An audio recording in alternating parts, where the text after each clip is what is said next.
Pour Donald Trump, la presse est un adversaire. Et pour la déborder, le président américain s'invite dans l'actualité matin, midi et soir. Et même quand ce n'est pas prévu, ça fait partie de sa stratégie de saturation de l'espace, et notamment de l'espace médiatique.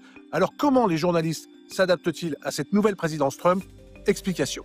Le changement principal par rapport à l'ère Biden, c'est l'omniprésence du président. L'entourage de Joe Biden évitait autant que possible les moments où les journalistes pouvaient poser directement leurs questions au président. À la fin, son équipe l'empêchait même de s'approcher de la presse. Avec Donald Trump, c'est tout le contraire. Il parle tous les jours et même plusieurs fois par jour, tout en répondant volontiers aux questions. C'est ce qui permet de dire à la Maison-Blanche qu'elle est l'administration la plus ouverte de toute l'histoire. Et Donald Trump répond sans filtre, quitte à choquer. Et ça aussi, ça fait partie de sa stratégie. Les rapports avec la presse ont changé. Le 26 avril, lors du traditionnel dîner des correspondants de la Maison-Blanche, il n'y avait aucun représentant de l'administration. La presse traditionnelle est même parfois ostracisée quand elle ne se plie pas aux injonctions présidentielles. C'est le cas de AP, c'est la plus grande agence de presse américaine. Elle est privée d'accès rapproché au président pour ne pas reprendre telle quelle l'appellation Golfe d'Amérique au lieu de Golfe du Mexique. Parfois, des journalistes sont même tancés publiquement par le président. Cela arrive régulièrement aux représentants de la chaîne CNN. La présidence a permis l'arrivée dans la célèbre salle de presse de la Maison-Blanche de nouveaux médias de droite radicale qui sont systématiquement invités à poser la première question, souvent complaisante. Les questions et les réponses